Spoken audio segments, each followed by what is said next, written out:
Buenos días, hermanos queridos. Les invito a abrir sus Biblias en el Salmo 88. Algunos estudiosos creen que este es el salmo más triste de las Escrituras.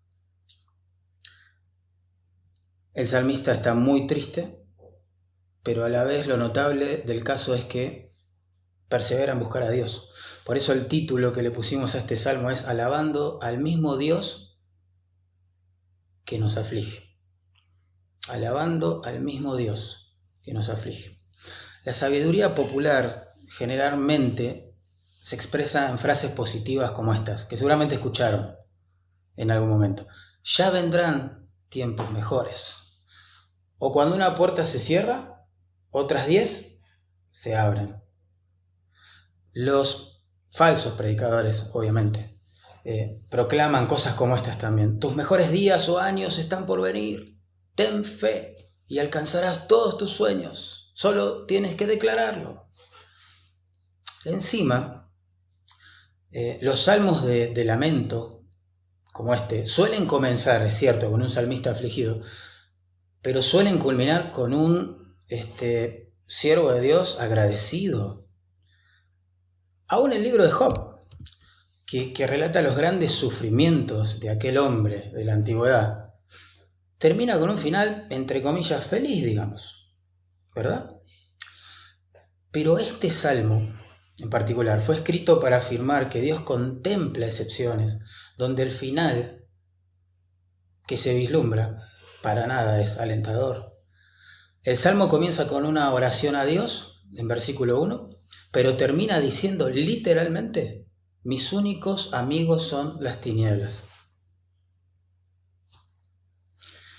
Spurgeon, comentando este salmo, dijo lo siguiente: esta queja no produce la impresión de ser un salmo.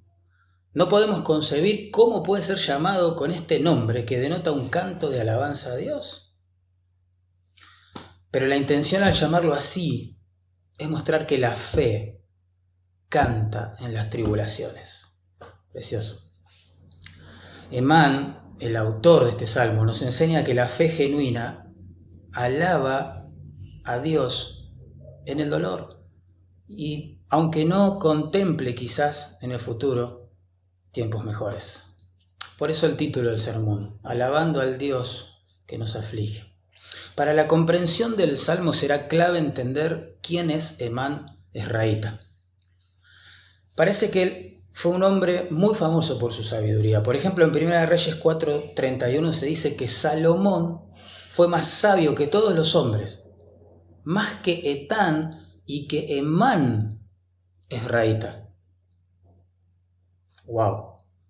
Emán Ezraíta era un modelo de sabiduría, con el cual se comparó a Salomón. En 1 Crónicas, capítulo 15, verso 16 al 19, se afirma que Emán era un levita, músico, cantor, director seguramente del coro del rey. Según 1 Crónicas 25:5, Emán era el vidente del rey en las cosas de Dios, para exaltar su poder. Era su ministerio. Así que Emán no es un incrédulo resentido, sino un siervo redimido. Es un profeta de Dios, sabio, temeroso de Dios, respetado, talentoso. Ahora, ¿qué lo aflige tanto como para escribir un salmo como este? Bueno, por el verso 15 deducimos que quizás él viene arrastrando desde su juventud una enfermedad que lo debilita y lo desanima.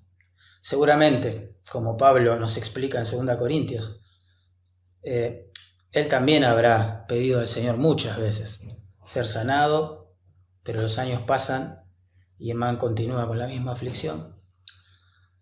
Ahora, noten que este hombre, aunque piadoso y sabio, llegó a sentirse abandonado por Dios.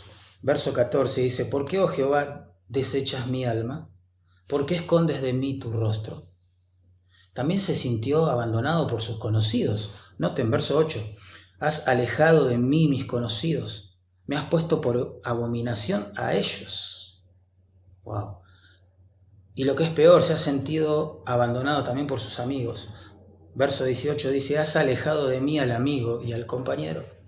Pero lo notable del caso es que a pesar de todo ese, de sentirse abandonado por Dios, por los conocidos y por los amigos, él sigue buscando al Señor. Nota en versículo 1, oh Jehová, Dios de mi salvación, día y noche clamo delante de ti.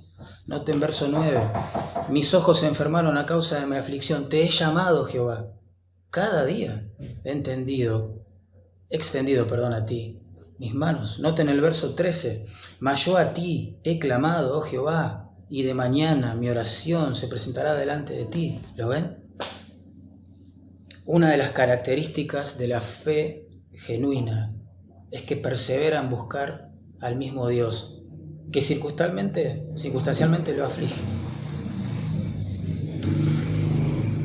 Para la comprensión del Salmo vamos a estructurarlo.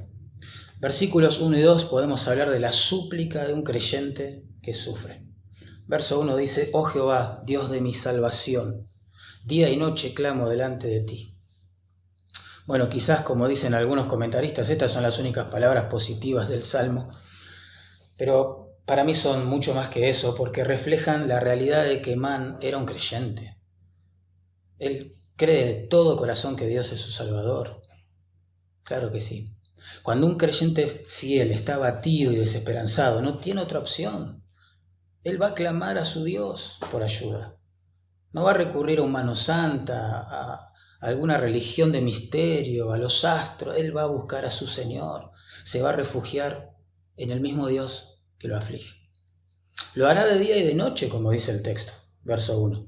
Es decir, en forma constante. A veces orará sin palabras, en forma de gemidos, de deseos, de suspiros o de pensamientos que van a subir a su corazón, que van a ser llevados a la presencia de Dios en oración. Como dijo Spurgeon, en medio de su propio dolor, el mal es transformado en bien cuando nos lleva a la oración. La súplica de un creyente que sufre. Verso 2, llegue mi oración a tu presencia. Inclina tu oído a mi clamor. Lo ven, Emán clama, aunque parezca que Dios no lo escucha. Pero él clama.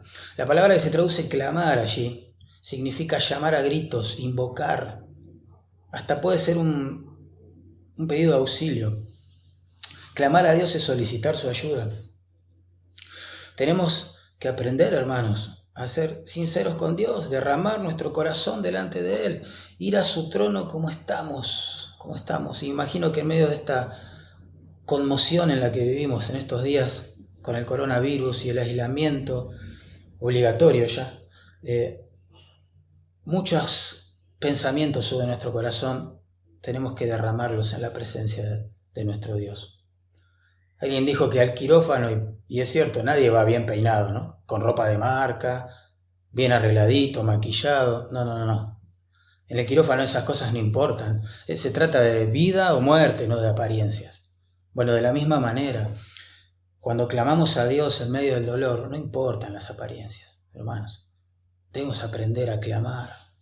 Señor, estoy mal, estoy confundido, pero vengo delante de ti, sin maquillaje, ni clichés teológicos, ni engaños. Tú eres el Dios de mi salvación. ¿Saben? Una de las características de la fe falsa es que cuando sufre, se aparta de Dios.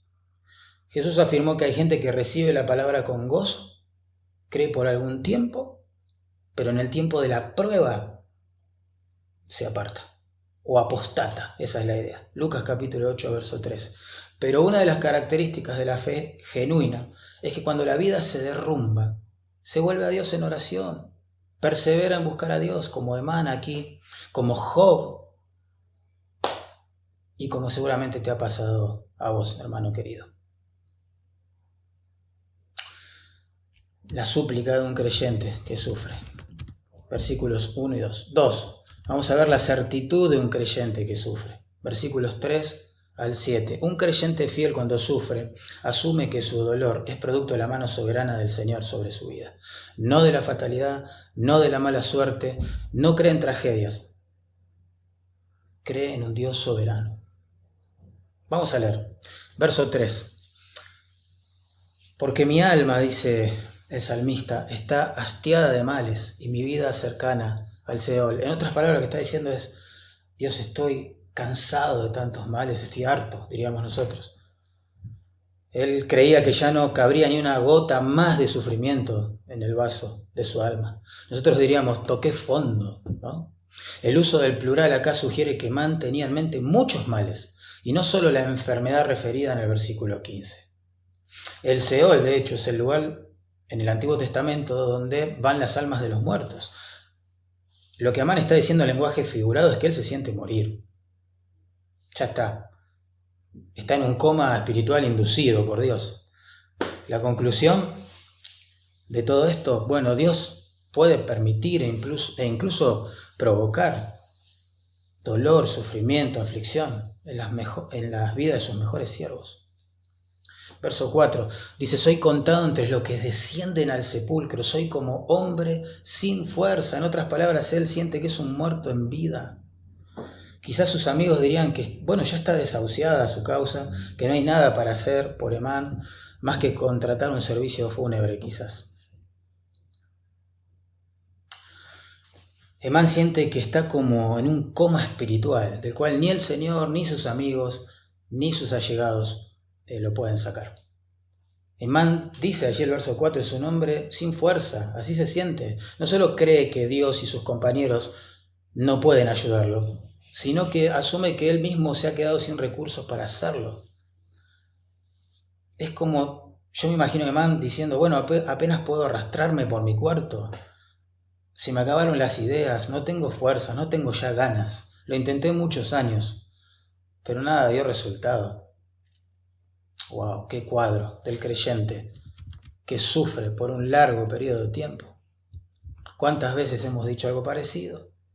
Bueno, Dios, ya lo intenté, puse todo de mí, nada cambió, ya no tengo fuerzas para volver a intentarlo. Verso 5, abandonado entre los muertos, como los pasados a espada que yacen en el sepulcro, de quienes no te acuerdas ya, y que fueron arrebatados de tu mano. En otras palabras, Emán se sentía completamente abandonado, como un soldado que agoniza entre cadáveres que han sido abandonados para que se pudran sus cuerpos en el campo de batalla. Ese es el cuadro. No solo asume que está a punto de morir, sino que su vida fue tan intrascendente, tan irrelevante, que va a ser olvidado. Será pronto como un NN, digámoslo así, espiritual, que su vida no tuvo mucho sentido ni hizo nada de valor.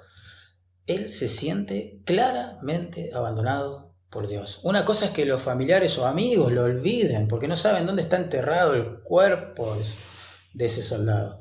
Pero otra muy diferente es que lo olvide el Dios de su salvación, al cual busca todo el tiempo. Verso 6. Me has puesto en el hoyo profundo, en tinieblas, en lugares profundos. Noten los pronombres, por favor. Emán asume que es Dios quien le está afligiendo. Esa es la certitud de un creyente cuando sufre. Sabe, comprende que fue Dios quien lo puso en el pozo oscuro de la desesperación. Noten verso 7 cómo profundiza este concepto. Sobre mí, dice Emán a su amado Señor, reposa tu ira y me has afligido con todas tus ondas. El salmista ahora cree ser el centro, el objeto, el receptor de la ira de Dios. Pero no entiende por qué. Solo entiende que Dios parece habérselas agarrado con él. Emán imagina a Dios como si fuera un mar embravecido que arroja con violencia sus fieras olas, dice allí, u ondas contra él.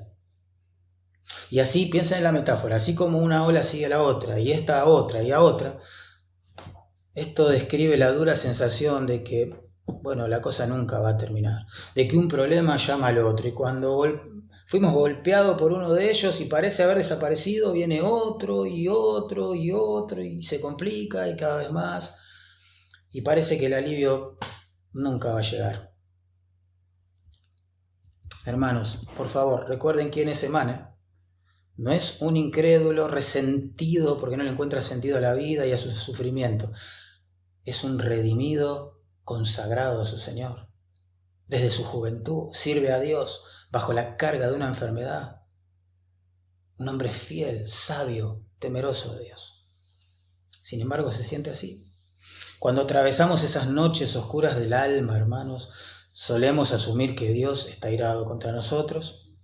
Es notable observar cómo los hermanos en estas noches oscuras asumen que Dios los está castigando y que todo esto les pasa por causa de algún pecado que en realidad ni siquiera saben discernir cuál es. Como me dijo un hermano una vez, pastor, yo ya no sé qué pecado confesar. Ahora, en el Salmo 32, la causa del dolor del salmista era su pecado oculto, claramente. En el Salmo 38 también, en el Salmo 51 también. Pero aquí Emán es golpeado por la mano soberana de Dios y no necesariamente por algún pecado específico en su vida con el cual él no quiere tratar. Como en el caso de Job. Ese hombre temeroso de Dios y apartado del mal, que parecía estar bajo la ira de Dios. En el Salmo 32, en el Salmo 51, en el Salmo 38, vemos que sí, el pecado puede ser el producto que produce, que genera esta noche oscura del alma, pero aquí no es el caso. Ahora viene una palabrita clave, Selah. Allí al final del versículo 7. Selah es como un interludio quizás musical. Recuerden que estamos ante un salterio, ante cánticos de alabanza. Quizás lo que significan nuestras palabras es paren la música y pónganse a meditar. Mediten en lo que acabo de escribir, dice Emán. Dios es soberano sobre el dolor de sus siervos. No es casualidad lo que me está pasando, dice Emán. Dios es soberano sobre el sufrimiento de sus siervos. Emán tiene un altísimo concepto de Dios. Lo reconoce en todos sus caminos. Por eso habla con Dios y no con un ídolo. Busca la ayuda de Dios y no la de un santo, o la de un falso profeta, o la de algún agorero. No, él tiene un alto concepto de Dios, elevado concepto de Dios. Él cree en un Dios majestuoso que controla cada átomo en su universo, cada circunstancia en la vida de sus hijos. Sabe que Dios es soberano sobre sus sufrimientos. Noten verso 15, él habla de tus terrores. Le dice a Dios, son tus terrores que caen sobre mí. En verso 16 dice, tus iras y terrores. En verso 18 dice, tú, Dios, es la idea, has alejado a mis amigos. En otras palabras, Dios, sufro tus terrores, tus iras, la soledad en la que tú me has puesto. Wow. Este hombre piadoso, por favor, entiendan bien el espíritu de este salmo. No está blasfemando contra Dios, para nada, sino que está reconociendo su soberanía tremenda, absoluta, sobre sus sufrimientos. Él sabe que sus problemas no son el producto de la fatalidad, la mala suerte, el destino caprichoso, y en nuestro tiempo hoy, de un virus. No, Dios está al control de todas estas cosas. Él sabe que no está a merced de los planetas o de los astros. No. Él está en las manos de su amoroso Padre Celestial. Manos que hoy le afligen, pero de las cuales a la vez sabe que dependen. Hermanos, sé que parece chocante esta doctrina, pero Dios es soberano sobre nuestros sufrimientos. Y Él no se ruboriza al decirlo en su palabra. Pedro, por ejemplo, 2 veces afirmó a su auditorio perseguido que los santos, los creyentes, padecemos según la voluntad de Dios, conforme al plan de Dios. En 1 Pedro 4:19 leemos lo siguiente: de modo que los que padecen según la voluntad de Dios encomienden sus almas al fiel Creador y hagan el bien. Los santos padecen según o conforme a la voluntad o propósito de Dios. Es voluntad de Dios. Por eso John Bunyan, quien tuvo que estar privado de su libertad 12 años, lejos de su familia, encerrado en una prisión, solo por predicar a Cristo, en ese contexto de dolor, escribió lo que voy a leer. Si la cruz pesa mucho para ustedes, son palabras dirigidas a su iglesia, la cual no podía ver, permítanme suplicarles que no se resientan con Dios ni con los hombres. No se enojen con Dios porque Él no hace nada sin propósito, ni con los hombres que los angustian porque ellos son servidores de Dios para vuestro bien. Tomen con gozo lo que viene de Dios a través de ellos. ¡Wow! Este es el mismo concepto que tenía Job. Por eso cuando él supo que acababa de perder sus bienes, sus hijos, su salud, su riqueza, afirmó: desnudo salí del vientre de mi madre y desnudo volveré allá. Escuchen esto: Jehová dio y Jehová quitó. Sea el nombre de Jehová bendito. Job estaba diciendo: Él es soberano. Jehová es el que me dio, Jehová es el que me quitó. Él es el que da y Él es el que quita. Claramente Él es el que alegra, Él es el que aflige, Él es el que hace la herida y Él es el que decide cuándo sanarla. Precioso Dios. Él es soberano. Pero no es un soberano tirano. Y esa es la confianza que tenemos los creyentes. Escuchen esta preciosa promesa. Y sabemos que los que aman a Dios, repítanla conmigo en casa, todas las cosas les ayudan a bien. Esto es, a los que conforme a sus propósitos son llamados. Esos llamados que aman a Dios saben que todas las cosas que Él traiga a sus vidas va a producir el gran bien, que por el contexto del pasaje entendemos que es ser más semejantes a Cristo. La imagen de Cristo en nosotros se forja también en el dolor. Por eso la sumisión a la soberanía de este Dios amoroso es la almohada más mullida sobre la cual una oveja puede recostar su cabeza y descansar. Porque cuando uno confía en la soberanía amorosa de Dios, vive confiado de cara al futuro, porque sabe que nada pasará sin su aprobación, supervisión y control, ni siquiera el COVID-19. También vive agradecido porque sabe que todo beneficio o bendición, cual sea de quien provenga, será concedida por la mano de Dios. Y también será paciente en la adversidad porque sabe que esta no es parte de la fatalidad o la mala suerte, como venimos diciendo, sino del sabio y amoroso designio de Dios para su vida. Sí, Él es soberano, pero no es un tirano. Es nuestro Padre. Es nuestro Salvador, como dijo el salmista en el verso 1, es precioso nuestro Dios. Así que vimos la súplica de un creyente que sufre, verso 1 y 2, la certitud de un creyente que sufre, verso 3 al 7. Ahora vamos a ver el sentimiento profundo de soledad de un creyente que sufre, versos 8 al 12. El creyente abatido siente que todo el mundo le ha abandonado, básicamente, y que Dios lo tiene acorralado también. Y que por alguna causa no interviene y eso genera un sentido de soledad muy fuerte, muy fuerte. Por ejemplo, verso 8, leamos, dice: has alejado de mí a mis conocidos, me has puesto por abominación a ellos, encerrado estoy y no puedo salir. ¡Wow! Este creyente fiel, sabio, suele creer, por lo que dice ahí, que nadie lo entiende. O quizás peor aún, que nadie se preocupa por él y que está en un callejón sin salida. Dice: encerrado estoy, no puedo salir. Tremendo. Verso 9, mis ojos se enfermaron a causa de mi aflicción. Te he llamado, oh Jehová, cada día. Wow, los ojos enfermos, hermano, son una forma poética de decir que Él está llorando todo el día, todo el día. Pero a la vez, y acá viene lo hermoso, ¿no? Dice: te he llamado, Jehová, cada día. ¿Pueden verlo, hermanos, lo que es la idea principal de este salmo en vivo y en directo? La fe genuina nos lleva a adorar al mismo Dios que nos está afligiendo. Es asombroso. La fe de man lo impulsa a la presencia del mismo Dios soberano amoroso que le hace llorar todo el día. Eso es lo que está diciendo. El creyente abatido espiritualmente siente claramente que Dios le ha abandonado y a veces eso se potencia por el sentido de que sus hermanos y amigos también lo han abandonado, pero aún así ora y busca su ayuda o la ayuda de Dios. Tremendo. En los salmos vemos que a menudo los redimidos se sentían así, sentían que Dios estaba ausente y muy distante de su dolor. Por ejemplo, en el Salmo 10:1 el salmista escribió estas palabras: ¿por qué estás lejos, oh Jehová, y te escondes en el tiempo de la tribulación? ¿Te identificás con esas palabras? En el Salmo 43:2 el salmista pregunta: ¿por qué me has desechado? En el Salmo 22:1, Dios mío, ¿por qué me has desamparado?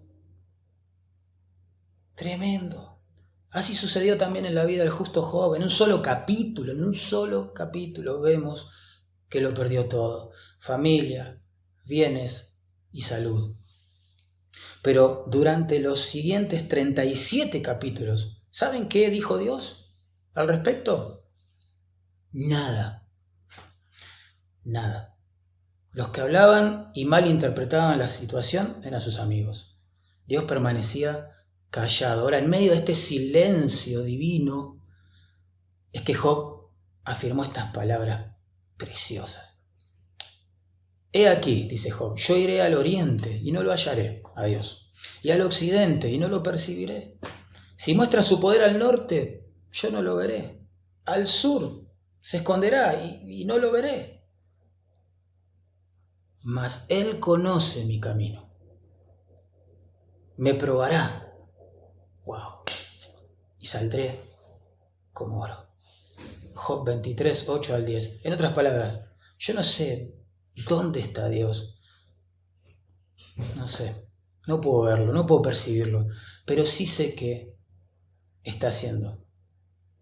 Está purificando mi alma y mi fe. Hermoso. En los versículos 10 al 12, Emán, noten, hace preguntas sinceras a Dios. Por favor, recuerden, él no está blasfemando. Dice, ¿manifestarás tus maravillas a los muertos, Dios? ¿Se levantarán los muertos para alabarte? ¿Será contada en el sepulcro tu misericordia, tu verdad en el Abadón? ¿Serán reconocidas en las tinieblas tus maravillas y tu justicia en la tierra del olvido?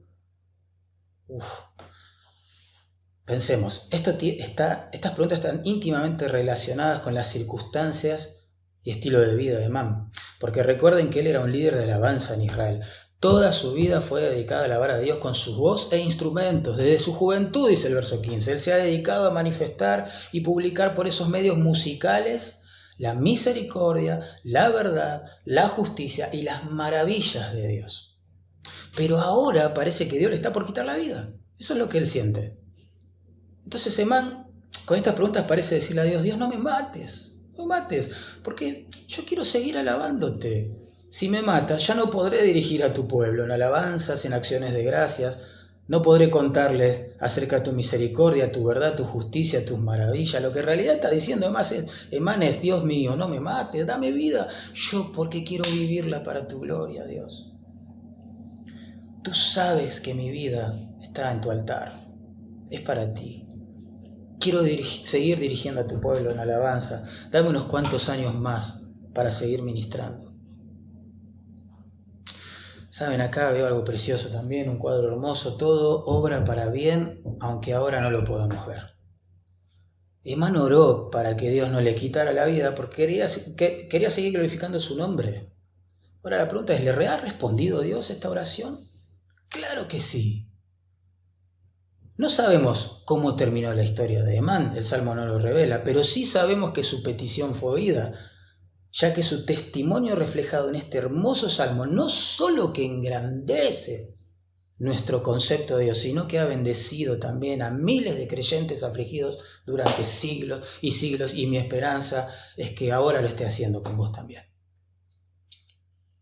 Hermano, las lágrimas que derramamos hoy pueden ser una fuente de agua, de consuelo, que refresque el alma de otros siervos sufrientes el día de mañana. Gloria a Dios, ¿no? Hemos visto en los versículos 1 y 2 la súplica de un creyente que sufre. En los versículos 3 y 7 la certitud de un creyente que sufre. Los versículos 8 al 12 el sentimiento profundo de soledad de un creyente que sufre. Y ahora vamos a ver en verso 13 al 18 la perseverancia de un creyente que sufre. Porque una de las características de la fe genuina es que cuando la vida se derrumba, esta persevera en buscar a su Dios. No tiene otra alternativa. Tampoco la busca. En verso 13 leemos, mas yo a ti he clamado, Jehová, y de mañana mi oración se presentará delante de ti. Dios parece estar a punto de quitarle la vida a Emán, pero Emán persiste cada mañana en buscar la ayuda de ese Dios. Pero a pesar de ser un gran buscador de Dios, este hombre se siente desechado por él. Y otra vez lo expresa. Verso 14. ¿Por qué, oh Jehová, desechas mi alma? ¿Por qué escondes de mí tu rostro? Y uno dice, ¿cómo puede ser que en verso 13 haga una declaración de confianza? Yo te busco. Aunque me matares, como dijo Job, yo en ti esperaré. Y ahora en verso 14 una declaración de aparente desconfianza. No me escuchas, te escondes. Bueno, así somos nosotros, hermanos, cuando sufrimos. No somos superhéroes de la fe, tenemos un gran Dios que sostiene nuestra fe, que es distinto, pero tenemos días buenos, días malos. Oscilamos como el diagrama de un electrocardiograma, como un corcho en el agua. Somos muy débiles, muy frágiles. Nuestra fe es pequeña, pende de un hilo, pero la punta de ese hilo la sostiene el Señor. Hermanos. Este sentido de abandono de Dios que siente Emán es más agudo todavía en el caso de personas que en el pasado experimentaron momentos de amor y de comunión profundas con Dios. Una persona que se deleitó en caminar con Dios, en meditar en las Escrituras, en buscar a Dios, en ser consolado por Él, cuando se siente en el presente abandonado, sufre el doble. Verso 15. Yo estoy afligido y menesteroso. Subraye esto. Desde la juventud he llevado tus terrores. He estado medroso. Emán se ha sentido afligido, menesteroso, aterrado y medroso. Desde su juventud, hermano. No sabemos la edad de Emán al momento de escribir el Salmo, pero sí sabemos que se refiere a su juventud como algo del pasado, distante. Aún así no ha dejado de buscar a Dios. No ha dejado de buscar a Dios, porque la fe genuina, recuerden, persevera en buscar a Dios, a pesar de sentirse afligido, menesteroso y aterrado. Emán ha servido muy bien, con mucha fidelidad al Señor de su juventud, a pesar de que quizás nunca se haya sentido bien físicamente, y eso le haya afectado también su ánimo. Emán ha perseverado en buscar a Dios estando enfermo, soportando el dolor durante décadas y décadas enteras. No se trata de un mero cansancio físico, un simple desánimo circunstancial en el plano espiritual. Aún así busca a Dios. En versos 16 y 18, además, lo que hace es un resumen de la situación. Verso 16 dice, sobre mí han pasado tus iras, subrayo el pronombre, y me oprimen tus terrores. Otra vez, Emán reconoce la soberanía de Dios sobre su sufrimiento. Asume que es Dios quien lo está afligiendo. Verso 17. Me han rodeado como aguas continuamente. A una me han cercado tus iras y terrores, entiéndase. Nuevamente. Él reconoce que estas iras y terrores provenientes de la mano amorosa y soberana de Dios ahora ya le están ahogando, le están asfixiando. Verso 18, has alejado de mí al amigo y al compañero, y a mis conocidos has puesto en tinieblas. De nuevo, expresa su extremo sentido de soledad. No tengo a nadie cerca, todos me han abandonado, dice Emán, mis únicas compañeras son las mismas tinieblas. Eso es lo que dice el último versículo en forma literal. Pero noten que aún estas palabras las está dirigiendo a su amado Dios, las está evocando en la presencia de Dios, porque una de las pruebas de la fe genuina es que cuando la vida se derrumba, persevera en buscar a Dios. Ahora, ¿cómo puede ser que este hombre adore por años, no horas, años al mismo Dios que le ha traído a la vida estas dolencias y temores y terrores? Tremendo. ¿Ustedes recuerdan el argumento de Satanás en el libro de Job? Él quería probar a través de los padecimientos crueles que traería sobre la vida de este hombre de Dios, que los creyentes amamos y servimos a Dios solo porque nos bendice, o peor, para que nos bendiga. Ese es el argumento. Esa es la prueba de la fe de Job en el libro que lleva su nombre. Pero por eso, hermanos, pensemos en la contracara. Cuando Dios nos aflige, entonces, tenemos una gran oportunidad para glorificarlo mediante nuestra búsqueda fiel de su rostro. Hermanos, he aprendido que hay redimidos del Señor, llamados a honrarlo desde sus sufrimientos. Spurgeon escribió algo interesante al respecto. Dice, ¿qué ministerio crees que hacía Daniel en el foso de los leones? Buena pregunta. ¿O sus 3 amigos en el horno ardiente? Ellos estaban glorificando a Dios en el sufrimiento. Tremendo. Saben, hay hermanos amados que parecen recibir unas dosis de pruebas y aflicciones mayores quizás a las de los demás. Ellos tienen una oportunidad única de glorificar a Dios, buscando su rostro, el rostro del mismo Dios que los está afligiendo. El ministerio desde el sufrimiento. Qué diferente, por supuesto, ¿no?, a lo que se predica hoy en contextos del evangelio falso de la prosperidad. Ahora, hermanos, ya para terminar, quiero que pensemos en algunas cosas, porque el sobrescrito del Salmo dice que es un masquil. Es una palabra hebrea, o la traducción de una palabra hebrea que significa reflexión. Nos quiere hacer pensar en algo Dios a través de Emán con este salmo, el salmo más triste de la Biblia. Y el salmo, hermanos, contempla aquellos casos en la vida de los creyentes en los que realmente no hay explicaciones para dar y en los que tampoco se puede consolar a la persona hablándole de un final feliz. Este salmo a mí me hace recordar muchas cosas. Recuerdo, por ejemplo, que hemos orado por la sanidad de varios hermanos y creímos de todo corazón que Dios los iba a levantar, pero no fue así. Dios nos sanó sus cuerpos físicos. De hecho, algunos de ellos tuvieron que sufrir bastante tiempo antes de morir. Este salmo contempla esos casos. Recuerdo personas casadas con incrédulos a los que todo el mundo les decía, bueno, estamos orando, tranquila, Dios lo va a transformar. Pero no sabemos eso. Y de hecho en muchos casos no fue así. En algunos sí, lo festejamos y en otros no. El cónyuge incrédulo hasta les fue infiel. Se marchó tras otra persona. Y uno se pregunta, ¿por qué Dios no lo cambió? Recuerdo personas cuyos hijos estaban en rebeldía, a los que todo el mundo le decía, bueno, estamos orando, tranquilo, ya van a volver. Es una rebeldía pasajera. Y yo pregunto, ¿y cómo sabemos eso? De hecho, los hijos de muchos de estos hermanos crecieron, se fueron de casa resentidos con sus padres a vivir perdidamente en el pecado. Pienso en hermanos que perdieron sus hijos en un accidente, conozco muchos, sus esposas.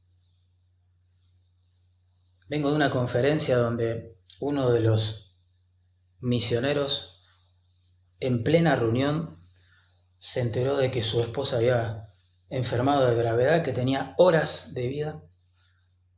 Estaba a miles de kilómetros de su hogar, tomó un avión, todo el mundo en la conferencia orando para que Dios la levante, la sane, y él se entera en pleno vuelo que su esposa de 40 años acababa de fallecer.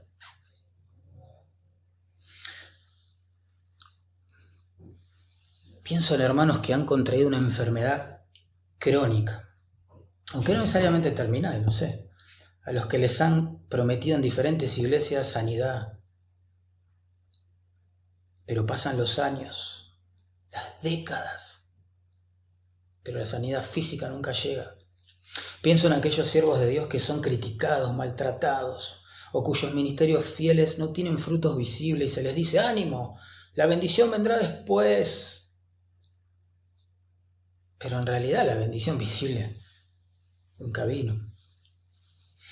Como verán, el Salmo no ofrece una solución mágica para Emán, ni para los casos que mencioné, ni para tantos otros que nos podamos imaginar. No ofrece fórmulas de 2 o 3 pasos, bueno, los 3 principios irrefutables de Emán para quitar la aflicción de tu vida. No. Para nuestro pragmatismo este Salmo es desconcertante. Porque el Salmo se trata de que la fe genuina se vuelve a Dios, aunque no vislumbre un final feliz. El Salmo tiene el propósito de hacernos buscadores de Dios, no negociantes de Dios. Quiere purificar nuestras motivaciones, desechar esa noción que Satanás planteaba como fondo en el libro de Job. Los creyentes, Dios, te buscan no por lo que sos, sino por lo que les das. Hazlo sufrir y nadie te adoraría, las iglesias estarían vacías, Dios. Hermanos, en medio de las aflicciones que no tienen muchas explicaciones, tenemos sí una oportunidad de glorificarla de una manera tremenda, buscándole con fidelidad. Este salmo nos guía a la oración, a cultivar nuestra alma en la presencia de Dios, aunque Él no cambie la situación en el corto plazo o en el plazo en que nosotros nos imaginamos o nunca de este lado de la eternidad. ¿Qué debe hacer un santo que atraviesa una noche oscura en su alma? Bueno, a la luz de este salmo, la respuesta es simple: perseverar en la búsqueda de su Dios. En Isaías 50:10 leemos palabras preciosas. Escuchen: el que anda en tinieblas y carece de luz, confíe en el nombre de Jehová y apóyese en su Dios. Precioso.